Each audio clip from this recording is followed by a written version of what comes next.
सुना है आंगन, सुना है मधुबन, प्यारी मम्मा आ जाओ, यही कहती है धड़कन।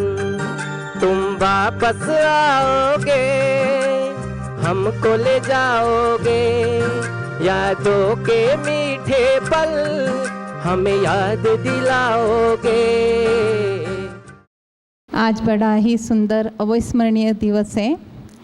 हमारे बीच में राजयोगी भ्राता डॉक्टर प्रताप मिड्ढा जी आपके साथ स्नेह मिलन भी करने आए हैं और हमारी मातेश्वरी जगदम्बा सरस्वती मम्मा के स्मृति दिवस के निमित्त हमें बहुत सुंदर से अनुभव भी सुनाने के लिए आए हैं।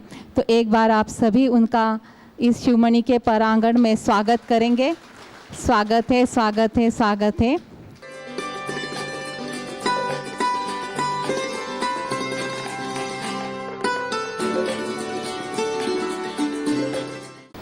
ओम शांति। आप सबकी तरह मुझे भी बहुत खुशी हो रही है कि इस ग्लोबल परिवार के निमित्त मुखिया से हमारी मुलाकात काफ़ी समय के बाद हो रही है और हम ख़ास तौर से ये जो हमारा पिछला समय गया है काफ़ी मुश्किलातों से भरा हुआ था, काफ़ी चैलेंजेस भी आए और मैं नहीं समझता हूँ कि हमारे वरिष्ठ भाई बहनें उसको भुला सकते हैं। इसलिए नहीं कि वो इस तरह से हमें उसका सामना करना पड़ा, इसलिए कि हमको अपने ग्लोबल हॉस्पिटल के परिवार से जो इतना अच्छा सहयोग मिला। ये देखिए कि ज्ञान की बात करें तो उसका एक समावेश और उसकी जो बैलेंस करके चलना, ये भी हमें दिखाई देता है। कभी भाई साहब को आपने थोड़ा सा भी ऊपर नीचे बात करते हुए या कहीं भी अपसेट होते हुए मैंने तो कम से कम नहीं देखा 10-12 साल में। तो ये एक बहुत बड़ी बात है, लेकिन अब काफ़ी समय हो गया है तो आज एक अवसर मिला है और ये श्रृंखला हमारे मम्मा डे के ऊपर भी काफ़ी हम सुन रहे हैं, देखते भी हैं, कुछ लोगों ने अनुभव भी किए हैं कि किस तरह से हमें पालना यज्ञ से मिली है। तो वो भी उसके हिस्सा हैं, वो भी आपके सामने रखेंगे क्योंकि वो हमारे लिए मार्गदर्शन भी है और हमारे जीवन की उन्नति के लिए भी है। तो मैं आप सबकी तरफ से भाई साहब का दिल से बहुत बहुत धन्यवाद करता हूँ। ओम शांति। तो मम्मा की विशेषताओं से ही संबंधित कुछ पंक्तियाँ हैं जो आपके समक्ष रखना चाहते हैं। नंबर 1 प्रशासक थी, नंबर 1 स्टूडेंट, दिव्य गुणों की जिनसे सबको आती थी सेंट। मुरली की प्रेमी थी, बाबा की सच्ची गोपी। मुरली की प्रेमी थी, बाबा की सच्ची गोपी, इसीलिए तो यज्ञ की बागडोर बाबा ने सौंपी। इसीलिए यज्ञ की बागडोर बाबा ने थी सौंपी। लॉ और लव के बैलेंस से जीता सबके मन को, लॉ और लव के बैलेंस से जीता सबके मन को, बालक सो मालिक के नशे से जीता था मैंपन को। ओम शांति। ओम भाई जी ने सुनाया कि हम मुश्किल समय से निकले हैं। मुश्किल समय तो था, ये तो हम सब मानते हैं, पर बाबा ने तो हमको पहले से फोरवार्न किया हुआ था ना, पहले से बताया हुआ था कि ये मुश्किल टाइम भी आएंगे। और कुछ लोगों ने तो मुरलियों को कोट भी किया कि ऐसा समय आएगा कि आप घर के अंदर रह जाएंगे। तो ये जैसे पेंडेमिक ने सबको हिला के रख दिया और हम सबको क्या किया, हम सबको मजबूत किया, क्योंकि हम सबको टाइम मिला एकांत में रहने का, अपना पुरुषार्थ करने का, अपनी बाबा की शिक्षाओं को रिवाइज करने का। मेजॉरिटी तो भाई बहनों ने बहुत मेहनत की, जो कहते थे फुर्सत नहीं है, सेवा में बिजी थी बहनें, लेकिन सबको टाइम मिला अपने आप को रिवाइज करने का, अपने आप को पक्का करने का, मजबूत करने का। तो मैं भी देखता हूँ कि अभी हॉस्पिटल में जो अभी हमारे पास रिसोर्सेज हैं, जैसे लोग कहते हैं कि थर्ड वेव आएगी, तो अभी हम ज़्यादा प्रिपेयर्ड हैं। तो भाव ये कि ये जब मुश्किल आती है तो मुश्किल हमें स्ट्रॉन्ग करके जाती है ना, तो हमारी जो अपनी स्थिति है उसको भी स्ट्रॉन्ग करके गई और फिज़िकल इंफ्रास्ट्रक्चर को भी बढ़ा के गई। आप देखें पूरे भारत में ही जो प्रेपरेशन हो गई, जो हेल्थ इंफ्रास्ट्रक्चर को फंडिंग मिल गई, जो अटेंशन मिल गई जो पहले कभी नहीं मिलती थी। ये हमारे लिए सीखने की बात थी। जो बाबा कहते थे कि अचानक का पार्ट आएगा और एवर रेडी की बात पिछली कितनी मुरलियों में हमने सुना था। ये दो शब्द बाबा हमेशा रिपीट करते थे, अचानक और एवर रेडी, कि जो कुछ भी होगा अचानक होगा और हमें उसके लिए एवर रेडी रहने की ज़रूरत है। और उसके लिए क्या चाहिए? लंबे समय का पुरुषार्थ चाहिए। तो जो लंबे समय के पुरुषार्थ की और जो उस पुरुषार्थ के महत्व को समझने की बात, वो हमारे सामने एग्जाम्पल है मातेश्वरी जी का। मम्मा का एग्जाम्पल है कि उन्होंने पहले दिन से ही जैसे पढ़ाई को सीरियसली लिया, पढ़ाई को गहराई से समझा। अभी जैसे हम मुरली भी सुनते हैं, हम सबकी कॉन्शियस क्या होती है मुरली सुनते हुए? बाबा हमेशा बहुत बार मुरलियों के शुरू में बोलते हैं कि बच्चे आत्म अभिमानी होकर बैठे हैं। बाप आत्माओं से बात कर रहा है। तो आपने देखा होगा जिस दिन हम सोल कॉन्शियस होकर मुरली सुनते हैं तो उस दिन की हमारी स्थिति क्या होती है। और जिस दिन हमें कुछ मन में ख्याल होता है ये सेवा करनी है, ये काम उठ के मुझे करना है, ये बात भूल नहीं जाऊं, तो उस दिन क्या होता है? तो सच्चा सोना बनना है। जो औलाए हमारे अंदर है, जो खाद पड़ गई है, उसको हमने कितना निकाला है। तो मम्मा की जो बात सुनाते थे, मम्मा की जैसे सुनाए एक तो कि हुक्म ही हुक्म चला रहा, मतलब ये कि बाबा की बात को सुनना और उसी समय धारण करना। अब आप देखिए, हम सोचते हैं मुरली में कोई बात आ जाती है, हम उस पर पुरुषार्थ करते हैं, कल नई मुरली आ जाती है, उसमें नई बातें आ जाती। तो अगर हम रोज़ का होमवर्क रोज़ करते हैं या उसको पोस्टपोन कर देते हैं तो क्या होगा? वो पाइल अप हो जाता है। जब किसी के पास बहुत ज़्यादा काम हो जाए तो वो छोड़ ही देता है कि अभी छोड़ो, जो होगा देखा जाएगा, जो इम्तिहान में होगा देखा जाएगा। तो हम में से भी कई ऐसे ही करते हैं कि जो होगा देखा जाएगा, हमने तो कर लिया। तो लेकिन मम्मा ने उस बात को सीरियसली लिया। बाबा ने कहा जो हम सुनते हैं और मम्मा ने धारण किया। वो ये भी कहते कि हर घड़ी अंतिम घड़ी है। ये भी मम्मा के बारे में सुनते हैं हम। गुड विशेस भी हों और प्योर फीलिंग्स भी हों। उसका अर्थ क्या है कि हम किसी की कमी देखते हुए भी वो हमारे भीतर नहीं जाए, और कमी किसी की देखें भी तो उस समय हमारी जो है पॉजिटिविटी एक्टिवेट हो, उस आत्मा के प्रति जैसे परोपकार की भावना हो, रहम की भावना हो। क्योंकि परिवार में जो है हम चल सकते हैं स्नेह मूर्त बन के, या हम चल सकते हैं एक दूसरे के सहयोगी बन के। अगर एक दूसरे को करेक्शन देना शुरू करते हैं तो उसमें कठिनाई आ जाती। तो मम्मा के लिए यही कहते हैं कि मम्मा अगर किसी को बताती भी थी कुछ, तो जो रियलाइजेशन उनको होती थी वो ये नहीं होती थी कि मम्मा करेक्शन दे रही है, लेकिन मम्मा जैसे उनको अलर्ट कर रही है, ये फीलिंग आती थी लोगों को। जो मैंने सुना बहनों से, मेरे ही तो मम्मा से एक ही बार मुलाकात हुई थी। मैं छोटा था, लगभग 12-13 साल का था। मम्मा चंडीगढ़ में आई थी। अब बच्चों को तो उस समय कोई महत्व नहीं देता था, क्लासेस अंदर चलती थी, हमें तो घुसने की भी इच्छा नहीं थी, परमिशन नहीं होती थी।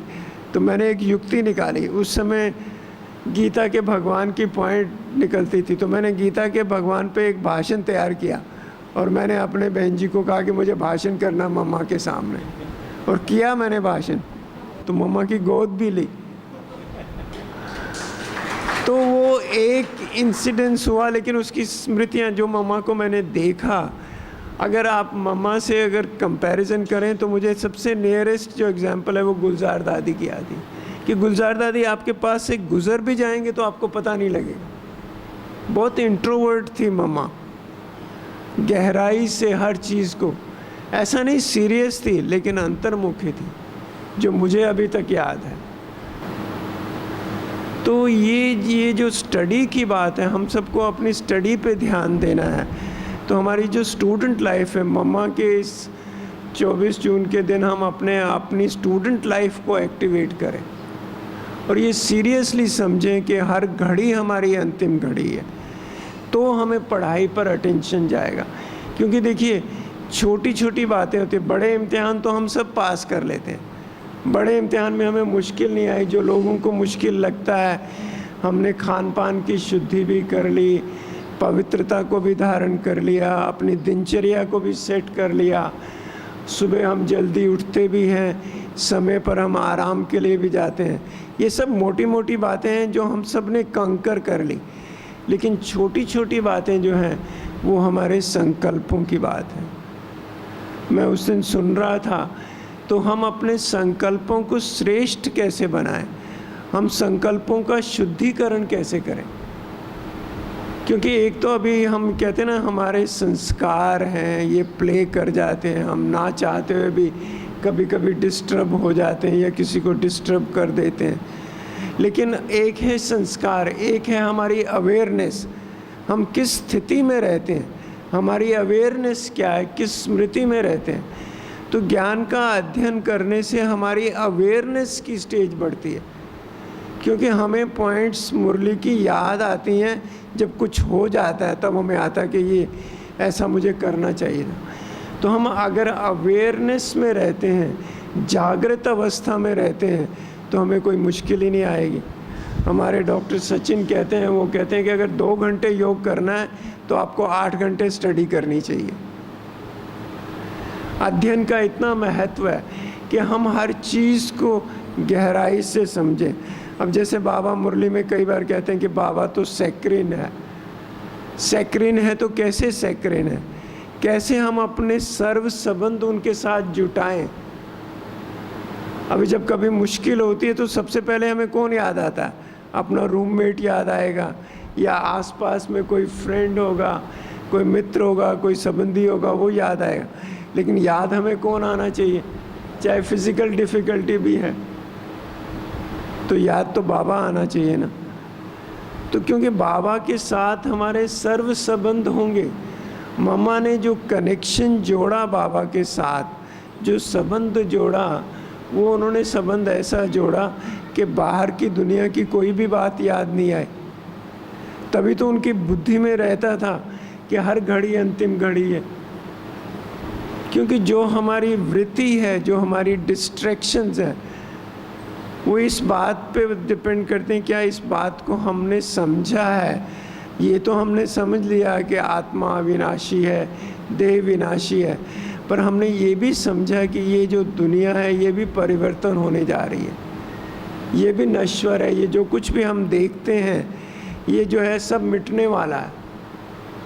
इसमें हमारी वृत्ति कितनी जाती है, हम कितनी भी मेहनत करें, कितना भी काम करें, लेकिन अंत में काम क्या आता है, काम आती है हमारी स्टेज। हम सेवा करते हुए भी अपनी स्थिति को बनाए रखें। एक बार की बात, जो फेथ की बात है ना, वो सुनी मैंने कि कोई पार्टी जा रही थी, तो बाबा ने मम्मा को कहा कि बच्ची आप इनके लिए हलवा बना के लाओ। और उनकी बस छूटने में 10 मिनट थे, तो जा रहे थे, उनको जाना था, लेकिन मम्मा ने वो क्वेश्चन नहीं किया, जाके हलवा बनाया, हलवा बना के दिया। बाबा ने किसी को पीछे से भगाया, बस स्टैंड में जाके उनको हलवा दिया। तो ये जैसे छोटी छोटी बातों में भी कितना अडिग विश्वास था, अडिग निश्चय था। तो हमारी जीवन जो है ना, वो इन यूँ कहें छोटी छोटी बातों से, हम जब कोई कठिनाई आए, मान लीजिए किसी दिन पावर फेलियर हो गई, हमें गर्म पानी नहीं मिला, ठंडे पानी से स्नान करना पड़ा, उस दिन हमारी स्थिति क्या होगी। किसी दिन अभी घर में भी हम देखते हैं, वो कहते हैं भी, मैंने एक बार सुना भी था, it is not the big things but it is the minor repetitive hassles which send a person to madhouse. कि जो बार बार होती हैं, छोटी छोटी गलतियां होती हैं, वो हमें इरिटेट करती हैं। तो उन छोटी छोटी बातों में भी हम अपनी स्थिति को कैसे अचल रख पाएं, क्योंकि बड़ी बातों को तो हमने कंकर कर लिया। कभी कोई मुश्किल आ जाती है, थोड़ा कभी अस्वस्थ हो जाते हैं हम, कोई बात हो जाती है, तो बाबा ने पीछे कहा भी था कि जब हम अस्वस्थ होते हैं उस समय हमारी स्थिति क्या होनी चाहिए, उस अपॉर्चुनिटीज़ को हम कैसे यूज़ करें अपने आप को पक्का करने में, डबल सेवा के लिए यूज़ करें। तो हमें यही समझना है कि जो कुछ भी मुझे करना है, जो मुझे अपने जीवन में लाना है, जो मुझे अपनी जीवन की वीकनेसेस पता है, उसको आज ही मुझे अटेंशन देनी है, आज ही नहीं अभी अटेंशन देनी है। तभी हम मम्मा की बातों को, उसके महत्व को समझ पाएंगे। मम्मा की जीवन कहानी में हम जो भी सुनते हैं, कैसे उनके लाइफ में जो भी आया, कैसे उन्होंने एक्सेप्ट किया, तो हम सब ये समझें कि मातेश्वरी जी की जो शिक्षाएं हैं हमें वो अलर्ट कर रही हैं। तो कल से हमें अलर्ट और अटेंटिव हो जाना है। हमें ये समझना है कि हमारे लिए हर संकल्प का महत्व है। श्रेष्ठ संकल्प की बात मुझे कोई सुना रहा था। एक विदेशी बहन ने गुलजार दादी से पूछा कि सबसे श्रेष्ठ संकल्प क्या है, तो उन्होंने क्या कहा वो दादी ने, मेरा बाबा। बाबा जानकी दादी भी क्या कहती थी, यही कहती मैं कौन मेरा कौन। तो जो दो शब्द, मतलब एक शब्द में ही जीवन परिवर्तन हो जाता है कि हम उन दो शब्दों को ही समझ लें कि मैं कौन मेरा कौन। वास्तविकता क्या है कि मैं कौन हूँ, मैं वो कल्प पहले वाली आत्मा हूँ, मैं वो श्रेष्ठ घराने की आत्मा हूँ, मैं वो आत्मा हूँ जिसने 84 जन्म पाठ बजाया है, मैं वो आत्मा हूँ जो नंबर 1 में आने वाली हूँ। हम उस बात की जो गहराई में चले जाते हैं तो फिर आप देखिए पुरुषार्थ की स्पीड कैसे बढ़ती है। और फिर मेरा कौन है, वो हम सबको पता है कि मेरे सर्व संबंध तो बाबा से हैं। बाबा ही मेरा कंपेनियन भी है, साथी भी है और साथ देता भी है सही मानों में। लेकिन दिल से हम जब मेरा बाबा कहते हैं तो हम उस गहराई में जाते हैं। संबंध का आधार ही प्रेम है ना। तो हम सब अपने आप को अलर्ट करें, एक्टिव रहें और एक्टिविटी से अपने आप को आगे बढ़ाते चलें। ओम शांति। मम्मा गेहूँ साफ़ कर रही थी क्योंकि कर्मणा सेवा भी मम्मा उनकी दिनचर्या में शामिल था। तो गेहूँ साफ़ करते हुए जो बैठे थे उनमें से किसी ने पूछा, मम्मा आप गेहूँ साफ़ कर रही हैं तो इस समय आपका क्या संकल्प चल रहा है। तो मम्मा ने बहुत स्नेह से उनको देखा और कहा, मम्मा गेहूँ नहीं साफ़ कर रही, मम्मा कर्मेंद्रियों द्वारा गेहूँ साफ़ करा रही हैं। तो इस तरीके से उन्होंने आत्मा की तरफ इशारा किया, अपनी आत्मिक स्थिति की, स्वस्थिति की तरफ इशारा किया। मैंने कर्मणा सेवा करते भी कैसे वो अपने ओरिजिनल स्वरूप में स्थित रहती थी। तो ये एक हमको प्रेरणा मिलती है और भाई साहब ने हमें अभी उसी तरफ ही इशारा किया कि अब जो है हम हमेशा पुरुषार्थ तीव्र करना है तो अपनी उसी स्थिति में स्थित रहें जो हमारा ओरिजिनल स्वरूप है। हम जो भी सुनते हैं बातें, अगर उस शिक्षाएं उनको हम एक एक करके अपने जीवन में लाएं तो हमें बहुत परिवर्तन हो सकता है और पुरुषार्थ भी में भी हम आगे जा सकते हैं। तो आप सबकी तरफ से इस मौके पे भाई साहब हमारे बीच आए और इस तरफ हमारा अटेंशन खिंचवाया, तो मैं बहुत बहुत आभार करती हूँ भाई जी का, बहुत बहुत थैंक्स कहती हूँ। ओम शांति।